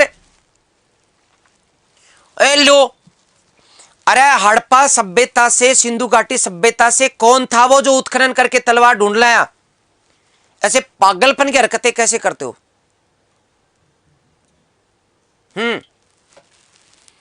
कौन सा बहस का विषय? क्यों होगा बहस का विषय? कोई बहस का विषय नहीं, सीधी बात करो। क्वेश्चन को निकालना आना चाहिए। कच्ची ईंटों की किलेबंदी किस काल की है? अब मैंने तो ये पढ़ा था कि कच्ची ईंटों की किलेबंदी, मैंने तो ये पढ़ा था, मैंने जो पढ़ा वो बता रहा हूं। मैंने ये पढ़ा था कि सिंधु घाटी सभ्यता, मैंने जो पढ़ा वही बता रहा हूं मैं, आप वाली बात नहीं कर रहा। सिंधु घाटी सभ्यता एक नगरीय सभ्यता। क्यों, गलत बात है क्या? सही बात है। ओके, हालांकि ग्रामीण सभ्यता थी, नगरों से ज्यादा शहरों में जनजीवन था, सॉरी नगरों से ज्यादा ग्रामीण क्षेत्र में जनजीवन था, फिर भी इसको नगरीय सभ्यता इसकी विशेषता मानी जाती है। नगरीय सभ्यता की सबसे महत्वपूर्ण विशेषता है उनका नगर नियोजन, मैंने जो पढ़ा।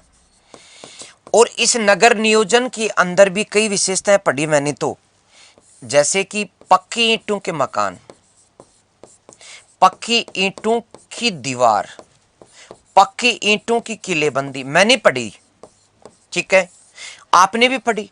ये विशेषता है पक्की ईंटों के मकान। लेकिन मैंने ये पढ़ा कि कच्ची ईंटों का प्रयोग कालीबंगा में किया गया और कालीबंगा के अंदर कच्ची ईंटों की 4 दीवारी मिली, लेकिन वो 4 दीवारी कालीबंगा के प्राक हड़प्पन क्षेत्र से मिली। 3 चरण है, तो प्राक हड़प्पा जो काल है उस काल की मिली, ठीक है। और उसी काल, प्राक हड़प्पा काल का ही एक तो 4 दीवारी और साथ में जुता हुआ खेत भी उसी काल का मिला, जुता हुआ खेत भी उसी काल का मिला। ठीक है ना। तो दिक्कत कहां आ रही है, तुम इधर उधर घूम घूम करके सबको क्यों कर रहे हो। अरे हड़प्पा सभ्यता में कच्ची ईंटों को पकड़ करके तुम ठीक नहीं कर सकते क्या। कच्ची ईंटों की किलेबंदी की बात हो रही है यहां पर, और कच्ची ईंटों की किलेबंदी कहां से मिली है, कालीबंगा से। बाकी सब स्थानों पर मोहनजोदड़ो हड़प्पा है, सब जगह पक्की ईंटों का प्रयोग किया गया है, प्रत्येक जगह गड्ढी क्षेत्र मिला है। लेकिन कच्ची ईंटों की किलेबंदी की बात कालीबंगा में हुई है, लेकिन कालीबंगा में वो जुता हुआ खेत, कालीबंगा के अंदर वो जो चार दीवारी मिली वो प्राक हड़प्पन क्षेत्र की। तो कहां दिक्कत आ रही है, निकाल नहीं सकते आप। घूमे जा रहे हैं, घूमे जा रहे हैं, ए कर रहा है, कोई बी कर रहा है, कोई डी कर रहा है। आंसर निकालना आना चाहिए एग्जाम हॉल में। और आज आप जो पढ़ रहे हैं वो ये चीज, ये ट्रिक सीख रहे हैं कि क्वेश्चन पेपर हैंडल कैसे करते हैं। उसमें से टफ कुछ नहीं होता, कभी भी पेपर टफ नहीं होता। पेपर को आपकी सोच टफ बनाती है। आप सहजता से स्वीकार करें, मस्त होकर के जाएं। जो पढ़ाई करनी वो अभी कर लें, एग्जाम के एक दिन पहले पढ़ाई को छोड़ दें। लेकिन दुख की बात क्या है, विद्यार्थी सारी पढ़ाई करता कब है, विद्यार्थी एग्जाम की पहली रात को सबसे ज्यादा पढ़ता है, और पूरा दिमाग नींद के कारण एकदम स्टफ हो जाता है, एकदम चोक हो जाता है। उसको कहीं तो क्वेश्चन में नहीं दिखता, उसको हड़प्पा जो है मोहनजोदड़ो दिख जाती है, हड़प्पा कालीन वस्तुओं में उसको हड़प्पा स्थल याद आ जाता है, और सारा गुड़ गोबर कर देता है। और एक दिन पहले पढ़ाई को छोड़ दो, मस्त होकर के जाओ कि आपकी तैयारी बेहतरीन है, और फिर परीक्षा भवन में जाकर के सबसे पहले मुस्कुराओ। पहले आगे वाले को या आगे वाली को देख करके प्यार से मुस्कुराओ। पेपर मिल गया तो अगल बगल वालों को देख करके स्माइल दो।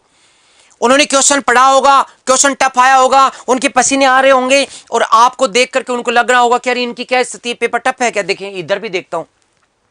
आप उनको यही कहो कि सरल है पेपर, तो क्या होगा परिणाम, आपको कॉन्फिडेंस रहेगा और बगल वालों का। हाँ, यस। तो प्यारे दोस्तों, तो चीजों को निकाला करो आप। ओके, चलिए आगे बढ़िए। आगे कुछ दोस्तों ने, कुछ थे जिन्होंने ठीक भी किया था, मैं उनको ये धन्यवाद देना चाहता हूं। यस, तो एग्जाम में आराम से क्वेश्चंस को निकालिए, लेकिन मेरी पहली बात सुनिएगा। अपने लाइव तो चल रहे हैं ज्यादा और लाइक चल रहे हैं पीछे, ऐसा क्यों। आप लोग जब देख रहे हैं तो क्या लाइक करने में जोर आ रहा है क्या, पहले लाइक ठोको। यस, लाइक ठोके, लाइक ठोके, पहले लाइक ठोके। मैं देख रहा हूं, देखिए कितने क्या हो गए। यस, अभी नहीं बढ़ी संख्या। यस, चलिए आगे बढ़िएगा। सिंधु घाटी सभ्यता की अर्थव्यवस्था की प्रमुख विशेषता क्या, कृषि, पशुपालन, मन का उद्योग और व्यापार और वाणिज्य। अर्थव्यवस्था की बात की जा रही है, इसकी भी विशेषता पूछी जा रही है। किसकी विशेषता की बात हो रही है, अर्थव्यवस्था की। तो इसमें चारों विशेषताएं आएंगी अर्थव्यवस्था में। उसमें मैंने आपको कृषि भी पढ़ाया था, उसमें मैंने आपको पशुपालन बताया था, मैंने आपको दोस्तों उद्योग भी बताए थे, मैंने आपको उसमें व्यापार वाणिज्य भी बताया था। तो ये तो हो गई अर्थव्यवस्था की विशेषताएं। लेकिन इन विशेषताओं में एक नई बात पूछी जा रही है, प्रमुख विशेषता। ये पकड़ो यहां से, इन चारों में से प्रमुख कौन सी थी। तो उत्तर निकाल दिया। तुम नहीं सुधरोगे क्या, मुझे बताओ। अरे व्यापार वाणिज्य खास बात नहीं है क्या, वो जो सील मिली है वो है, ए किए जा रहे हैं, बी किए जा रहे हैं। कुछ बच्चे हैं जिन्होंने कि डी किया, और कुछ तो सी को यूं करके लिख रहे हैं कि जैसे तो उनका तो लोक ही हो गया। प्रमुख विशेषता व्यापार वाणिज्य है, और यही जिस सभ्यता में व्यापार वाणिज्य होता है वह नगरीय विशेषता को शामिल करता है। दोस्तों, नगरीय सभ्यता, नगरों में ना खेती हो सकती है, नगरीय सभ्यता में ना ही वहां व्यापक पशुपालन संभव है, ना ही नगरों में व्यापक उद्योग लगाना संभव है। नगरों में व्यापार वाणिज्य के केंद्र होते हैं और इसलिए उनको नगरीय केंद्र के रूप में एक पहचान मिलती है। आज भी आप यदि गांव में रहते हैं तो कोई बढ़िया सामान खरीदना होता है शादी विवाह का, तब आप सिटी में जाते हैं व्यापार करने के लिए, खरीदने के लिए। तो बात को समझते नहीं आप। उत्तर को निकालना सीखना है आपको।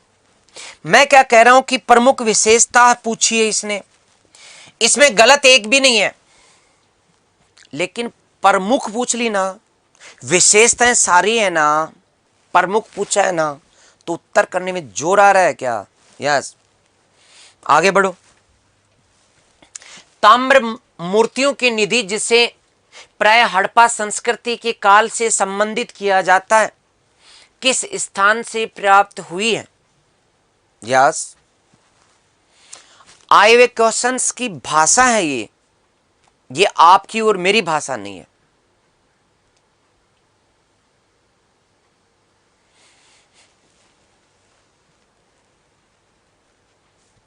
मौज कर दी। जानकीलाल मीणा जी कह रहे सर आज तो मौज कर दी, नए नए तरीके से सीखने को मिल रहा है। हाँ, पता नहीं यार लाइक कम क्यों है, मेरे समझ में नहीं आता। क्लास देखने वालों का यदि क्लास अच्छी लगती तो ठोक क्यों नहीं देते? और यही तो होता है कि फिर टीचर का होता है दिमाग खराब, फिर वो क्लास को छोड़ देता है। क्या निःशुल्क सेवा दे रहे हैं, समझ रहे हो? और कभी भी मूड मेरा भी बदल सकता है, मैं पहले कह रहा हूं, फिर ओल्ड मत देना। ये राजेश वर्मा जी, नमस्कार बेटा। तो इसमें उत्तर जो आप सबने किया, डी भी कर दिया, बहुत बढ़िया, सी भी कर दिया, गलती तो करते ही नहीं है, शोर्त गोई भी कर दिया। अरे बाबड़े, बात ये नहीं है कि शोर्त गोई में या मांडा में या मुंडीगाक में इनमें ताम्र नहीं मिला। यहां पर सुन लो, मैं लिख रहा हूं, मैं समझा रहा हूं। सभी स्थानों से ताम्र धातु के बर्तन प्राप्त हुए हैं, या ताम्र धातु की प्राप्ति हुई है। यह बात तो सही है। मैंने कब मना किया? क्यों? क्योंकि यह सभ्यता ताम्र कांस्य युगीन सभ्यता है, इसलिए इस सभ्यता के जितने भी स्थान हैं उनके अंदर तांबा तो पाया जाएगा। लेकिन क्वेश्चन ये है ही नहीं, क्वेश्चन में आपने ताम्र पर फोकस कर लिया, आपने मूर्तियां शब्द नहीं देखा। और जो मूर्तियां हैं तांबे की, बड़ी बड़ी मूर्तियां, जिसमें मैंने आपको चलता हुआ रथ दिखाया था, ये दईमाबाद से मिली, दईमाबाद से मिली। और ये सर्वाधिक भारी मूर्तियां, बड़ी और भारी मूर्तियां मिली। और ये जो दईमाबाद है दोस्तों, ये महाराष्ट्र से प्राप्त हुआ। कहां से? महाराष्ट्र से बताया गया। तो इसमें आपने शोर्तगुई, कोई मुंडीगाक बोल रहे, कोई कुछ कर रहे, ऐसा क्यों भाई?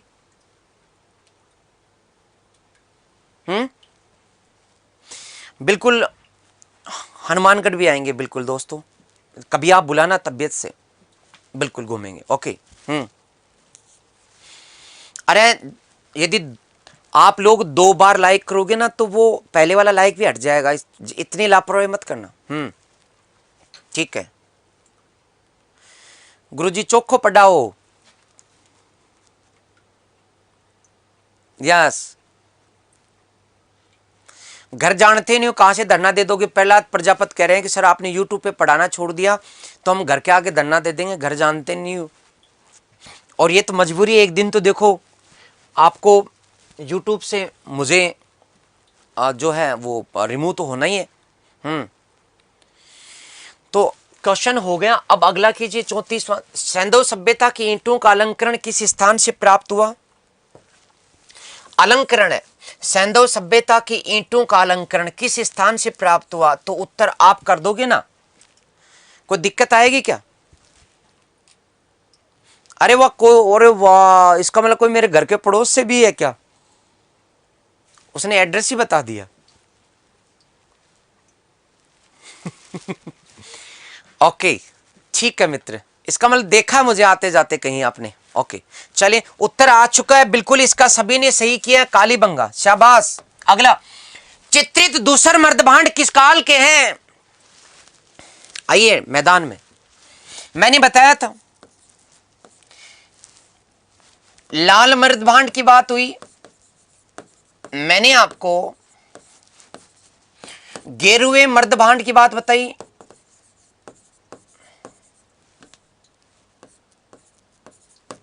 मैंने आपको चित्रित दूसर मर्दभांड की बात बताई,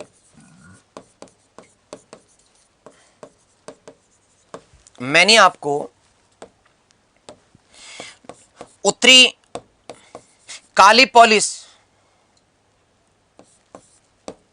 मर्दभांड की बात बताई,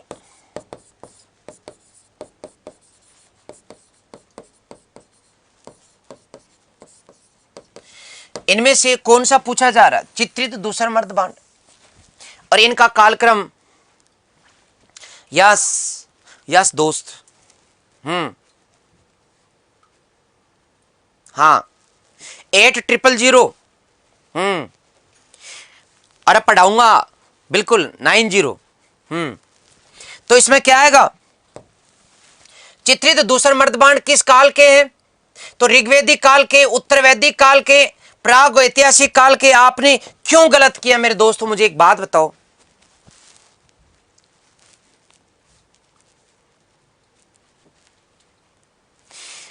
मैं सच में ना पास में होते तो मैं जरूर पूछता, ऐसे कान पकड़ करके पूछते ना ऐसे। अग्निहोत्रम, वाजपेयी और षोडशी आदि किस प्रकार के यज्ञ? अग्निहोत्रम, वाजपेयी और षोडशी आदि किस प्रकार के यज्ञ के प्रकार हैं? यस,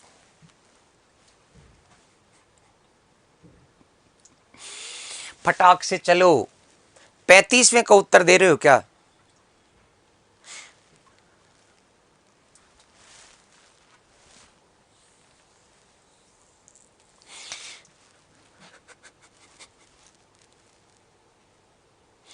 नहीं करेंगे 5000 प्लस, क्योंकि सब बच्चों को सच में पढ़ करके सिलेक्शन नहीं करवाना होता। बहुत सारे बच्चे टाइम पास करते हैं, उनको बस आज की खुशी चाहिए, भविष्य की नहीं। यस, तो मैंने आपको बताया था दोस्तों यज्ञ कितनी प्रकार के होते हैं, और उसी में से सोमयज्ञ जो है वो एक प्रकार है। और उस सोमयज्ञ के मैंने आपको कई प्रकार बताए थे दोस्तों, कि जो राजसूय यज्ञ है, अश्वमेध यज्ञ, वाजपेयी यज्ञ, अग्निहोत्रम यज्ञ,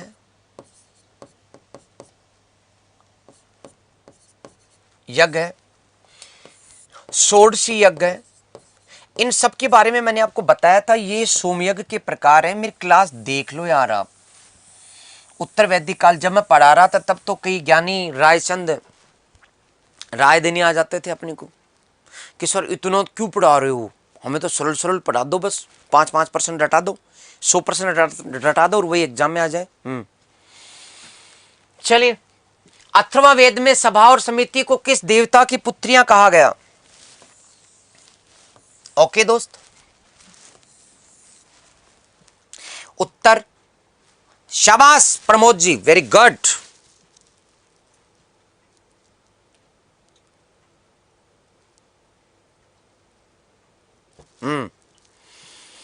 तो अथर्ववेद में सभा और समिति को किस देवता की दो पुत्रियां कहा गया? दक्ष की, प्रजापति की, ब्रह्मा की, सूर्य की, उत्तर आया शाबाश, वेरी गुड। प्रजापति की पुत्रियां कहा गया, वेरी गुड। आगे बढ़िए। चरसनी, लांगल, वृक्क, क्षीर में से कौन सा वैदिक शब्द कृषि उपकरण का द्योतक नहीं है? यस, मेरा कराया हुआ है। फटाक से मुझे उत्तर बताएंगे 38 का। यस दोस्तों, फटाक से बताएंगे 38 का उत्तर।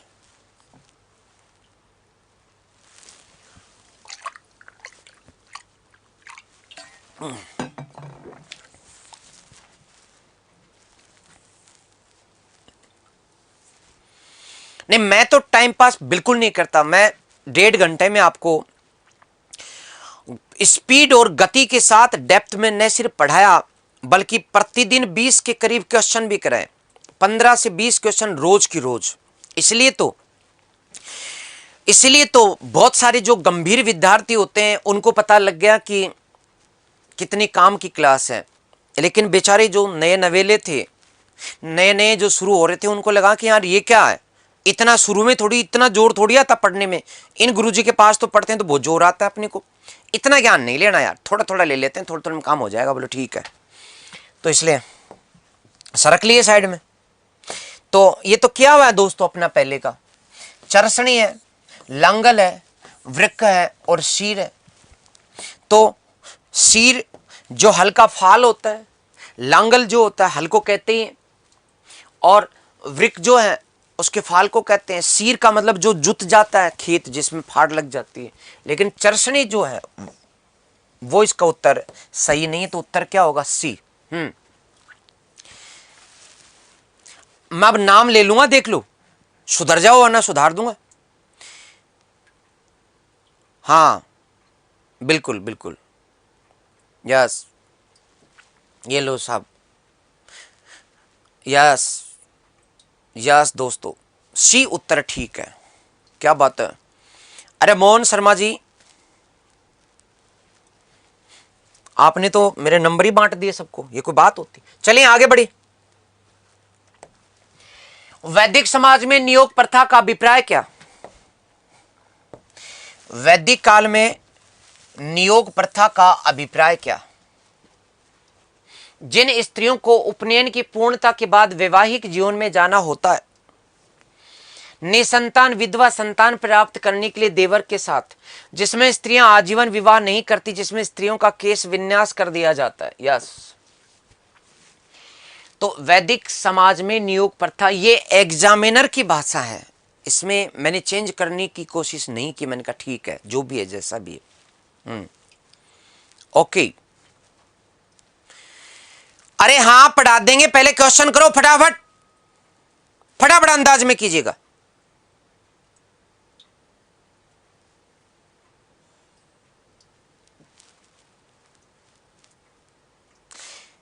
चंदा, आप जैसे लोग सब नहीं होते। ये कह रहे हैं कि सर आपकी आवाज में इतनी ताकत है कि कोई भी आपकी क्लास को देख करके पढ़ने लग जाएगा।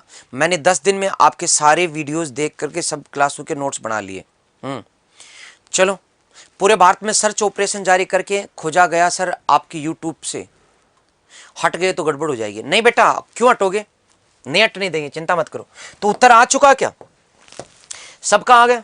तो अब अपन बात करके आगे क्यों बढ़े, क्योंकि ध्यान दीजिएगा, ऋग्वेद में नियोग प्रथा का उल्लेख है। जब किसी विधवा जिसका पति की मृत्यु हो जाती है, उसे पुत्र प्राप्त करने का अधिकार ससुराल पक्ष पति के भाई बंधुओं के साथ में शादी करने का जो अधिकार होता था, तात्कालिक रूप से उसे नियोग प्रथा कहा जाता है। ये पूछा गया है इसलिए बता रहे हैं। ओके, वेद त्रय में शामिल है, फटाफट बताइएगा दोस्तों, फटाफट अंदाज में। वेद त्रय में शामिल है, वेद त्रय में शामिल है, फटाफट अंदाज में। उत्तर आया नहीं है? तो वेद त्रय में जो शुरू के 3 वेद हैं दोस्तों, ऋग्वेद, यजुर्वेद और सामवेद, इन तीनों वेदों को वेद त्रय कहा जाता है। इसे क्या कहा जाता है? वेद त्रय कहा जाता है। बताओ कहां है वो? ऑप्शन नहीं ढूंढना आता, ये भी मैं ढूंढ के बता दूं क्या है? इसमें अथर्ववेद आ गया, गलत हो गया। इसमें अथर्व वेद आ गया, गलत हो गया। इसमें वेद ही नहीं, ब्राह्मण आ गए, उपनिषद आ गए, ये गलत हो गया। इसका मतलब ये बच्चा कर दो, कहाँ दिक्कत आ रही है। ओके, तो बी सही है, इसमें कहाँ दिक्कत आ रही है। चलिए आगे बढ़िए आगे। वैदिक काल में ऋतु का अर्थ क्या है? तो वैदिक काल में ऋतु का अर्थ क्या है? यस, वैदिक काल में ऋत का अर्थ क्या है? ऋतु, मौसम, जलवायु, नैतिक नियम। ऋत शब्द का अर्थ क्या? 41 का क्वेश्चन, फटाक से आंसर, दबाक से आंसर। तो दोस्तों मैंने बताया कि जो ऋत है, ऋत ये नैतिक क्रम नियम की व्यवस्था है।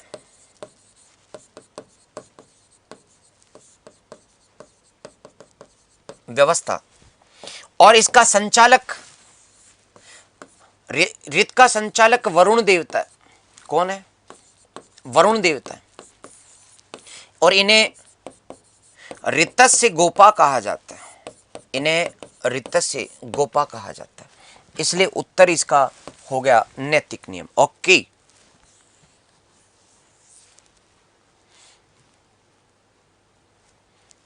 इतना मत चढ़ाओ रहा है, इतना चढ़ाने की जरूरत कहाँ है। मैं पढ़ा रहा हूं ना चुपचाप आपको कि सर आपकी क्लास की आदत हो गई, बहुत अच्छी लगती है। हर्ष जी कह रहे हैं कि रात को सोते समय सोचता हूं कि सुबह उठ करके क्लास लूं।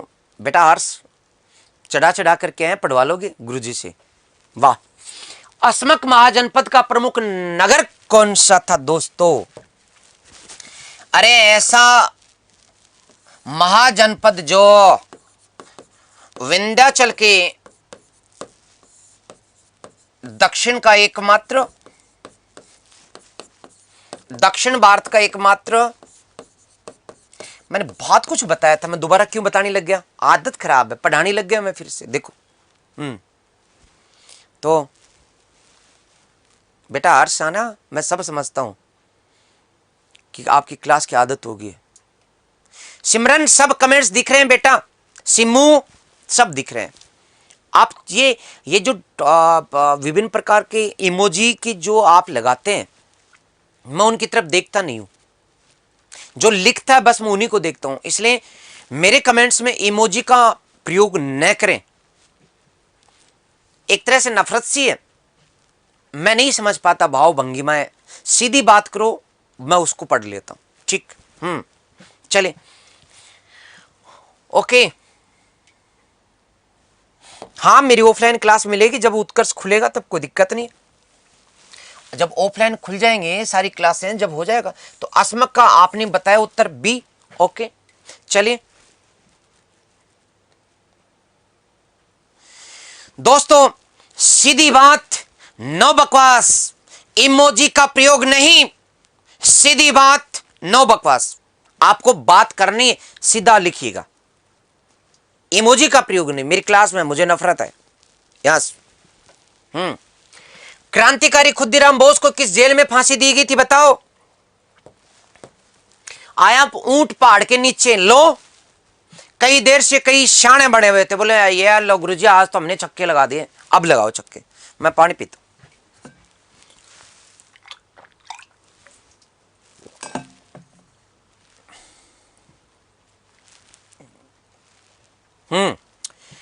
तो फटाफट बताओ।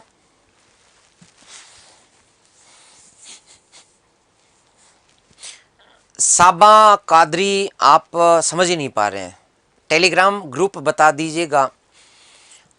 मैंने बता दिया आपको कि बेटा कोई क्वेश्चन हो आप पूछ सकते हैं। फेसबुक पर भी विजेंद्र सैनी के नाम से मैं हूँ, पूछ सकते हैं। बाकी उत्कर्ष में भी चैनल है, आप मिल सकते हैं। बाकी बेटा मेरे को ज़्यादा टेक्निकली समस्या है कि मुझे ज़्यादा आता नहीं है। टेलीग्राम लिंक, टेलीग्राम है मेरा बना हुआ अकाउंट, लेकिन कौन सा क्या है मुझे ज़्यादा पता नहीं है। ओके, इसलिए आप तो सीधा पूछो ना, सीधी बात करो ना। यस, कोई समस्या हो तो बताइएगा मजे से। अरे इसार कोई दूर थोड़ी है, घर के बगल में ही तो है। हाँ, तो उत्तर आ गया। अरे वाह दोस्तों, बी भी आ गया, ए भी आ गया। ओके मांडले जेल में ले गए कई तो इसको उठा करके, बावड़े बच्चों मांडले जेल में ये गए थे या मांडले जेल के अंदर जाने वाले तिलक थे, इनके साथ साथ और एक लंबी लिस्ट, लेकिन कम से कम ये तो नहीं थे। ओके, तो उत्तर क्या है? मुजफ्फरपुर। जब खुदीराम बोस किस कांड से फंसे हुए हैं, इसी से अर्थ लगा लेते, इसमें कुछ ज्यादा रामायण करने की जरूरत है क्या? कौन सा इनका अपराध था बताओ? मुजफ्फरपुर षड्यंत्र केस मैंने पढ़ाया था आपको कल, पता नहीं क्यों नहीं करना चाहते। 1907 के सूरत अधिवेशन में कांग्रेस की विभाजन के बाद पुनः नरमदल और ग्रमदल एक कब हुए थे? 1916 के लखनऊ अधिवेशन में। कीजिएगा कटाक्ष, कहानी सुनाऊंगा, हालांकि मैं मिलन की, पुनर्मिलन की पटकथा, और ऐसा क्वेश्चन भी है कि एनी बेसेंट ने पुनर्मिलन की पटकथा लिखी, लेकिन ये पटकथा मैं आपको कथा के रूप में कहूंगा। यस, चलिए। क्रांतिकारी संगठन अनुशीलन समिति से असंबंधित है, क्वेश्चन करो तो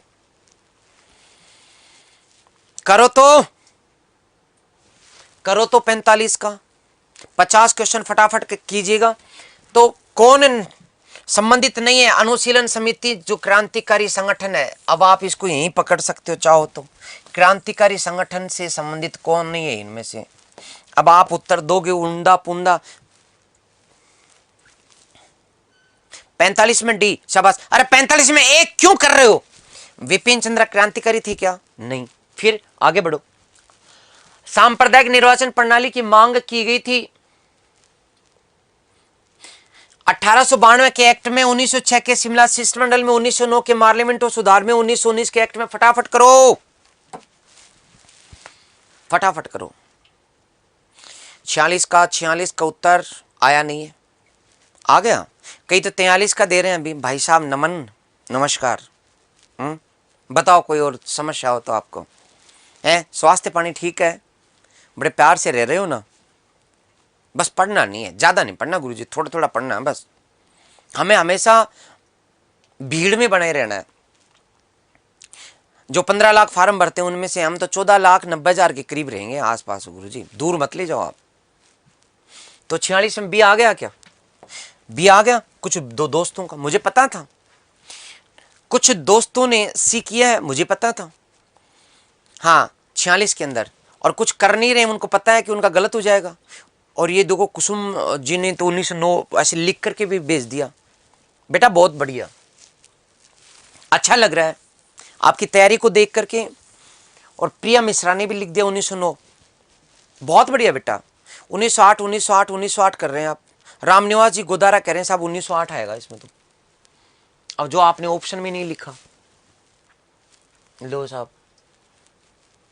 अरे ऑप्शन में कोई चीज है क्या? आपको समझ में नहीं आ रही क्या? 46 में कुछ ए भी बता रहे 1892 के एक्ट में। सारे हो गए ना? ये है मेरी क्लास की समानता मूलक भावना। अरे बावड़े बच्चों, कान पकड़ पकड़ के तुम्हारे एक एक लगाए ना, जब समझ में आए कि कल पढ़ा नहीं था क्या? शिमला में शिष्टमंडल गया था और उन्होंने कहा था कि वाह क्या कितने अच्छे अंग्रेज हैं, इन्होंने कितना बढ़िया सुधार किया है। और फिर बाद में कहा कि है ना सांप्रदायिक मुसलमानों को सांप्रदायिक निर्वाचन प्रणाली दे दो।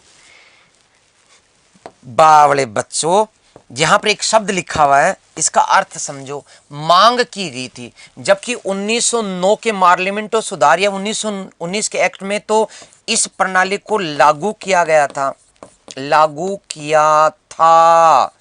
अरे बावड़े बच्चों, लागू करने में और मांग करने में क्या कोई अंतर है कि नहीं? ये यूं ही लिखता है क्या एग्जामिनर ऊपर? मांग करनी। 1909 के पार्लियामेंट सुधार में लागू किया गया था। 1919 में इसका सांप्रदायिक निर्वाचन प्रणाली को पुनः लागू किया गया था और सिखों को भी इसमें शामिल कर दिया गया था। ठीक है, 1892 में तो ऐसा कुछ हुआ नहीं था। खैर, तो ये दो तो लागू करने से संबंधित है। पूछ रहा है मांग और आप लागू करवा रहे हो, मजे की बात है, आनंद की बात है। लेकिन फिर भी कुछ बच्चों ने किया, शाबाश। बिल्कुल वे ही दोस्त सफल दोस्त हैं, वे ही दोस्त मजबूत दोस्त हैं। चलिए अगला, निम्न में से किसका हड़प्पा संस्कृति में पाएगी मोहरों मुहरों, टेरिकोटा एवं मूर्तियों में निरूपण नहीं हुआ? फटाफट बताओ। यस, हाँ सही था। यस, 1906 का जो शिमला सम्मेलन, मैंने कितनी कहानी के माध्यम से आपको बताया था सारी चीज, आप एक बार गौर से सुना करो उनको। जो मैं लिखता नहीं बोलता हूं उनमें भी काफी सारे क्वेश्चंस अटेंड हो जाते हैं। उत्तर आ गया क्या? इसका उत्तर 47 का दोस्तों आप सबने दिया गाय, और ये हुई बात है। इसलिए देखो, गाय पूछेंगे तो इस तरह से करेंगे, और जब घोड़ा पूछते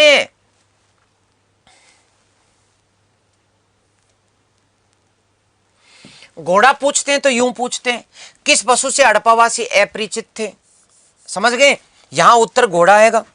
और किस पशु का उत्कीर्ण नहीं मिलता, तो वो यूं पूछते हैं। समझ रहे हैं ना? पूछे जानी क्वेश्चन पर डिपेंड करेगा कि हड़प्पा वाले किसको जानते थे या नहीं जानते थे। ओके, तो दोस्तों ये हो गया। अब 48 का एक और ले लो। निम्न में से कौन हड़प्पा और मोहनजोदड़ो के उत्खनन से संबंधित नहीं था दोस्तों? तो आप सबको पता है कि राखलदास बनर्जी थे, जॉन मार्शल थे, माधव स्वरूप वत्से, लेकिन विंसेंट स्मिथ उस समय थे ही नहीं। ठीक है, वो पहले ही हो चुके थे। इसलिए इसका उत्तर क्या होगा? डी। भारतीय राष्ट्रीय कांग्रेस के प्रथम मुस्लिम अध्यक्ष कौन थे? भाई बदरुद्दीन तैयब जी। ये कोई बात होती है क्या? है वर्नाकुलर प्रेस एक्ट 1878 में लिखा हुआ है वायसराय, आप नहीं बता पाओगे क्या? अरे बता दोगे ना? नहीं बताओगे क्या? बता दो, बता दो, मैं कह रहा हूं बता दो, फटाफट बता दो। यस, बता दिया, बता दिया। तो कितना आया बताओ? 1878 में लिट्टन के लगा दूं? यस। तो ये हुई बात। हमने आज 1.5 घंटे में सोच रहा था कि 100 क्वेश्चन करेंगे, लेकिन 50 ही हुए। शेष 50 क्वेश्चन और फिर कभी के लिए रखे हैं, बात करेंगे। दोस्तों ज़्यादा से ज़्यादा लाइव आने का प्रयास कीजिए, वरना क्लास रोकी जा सकती है। बड़े प्यार से निवेदन। ओके, तो आप सबने क्वेश्चंस का आनंद लिया, क्वेश्चन करने का पैटर्न सीखा।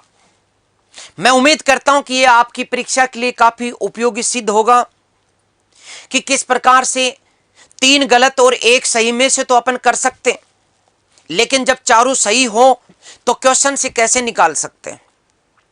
तो क्या आपको अच्छा लगा? क्या आपको एक क्लास पसंद है? यस, जरूर बताएं। इन्हीं शब्दों के साथ आज की क्लास समाप्त। मिलते हैं अगली क्लास में, तब तक के लिए दीजिए इजाजत। नमस्कार। हो चुका आगाज रण का युग, बदलने की तैयारी, जीत उसी की होगी जिसका संघर्ष है जारी। 18 जुलाई सुबह 6 बजे तैयार रहना। जनवरी से जून तक का पूरा करंट अफेयर्स आपके सामने होगा, आपके कदमों में होगा। और ध्यान रखना, 600 एपिसोड आपके लिए पूरी शिद्दत से मैंने, मेरी टीम ने पसीना बहाया है। तो आपका इंतजार करूंगा 18 जुलाई को अपने जन्म दिवस पर सुबह 6 बजे एकदम लाइव।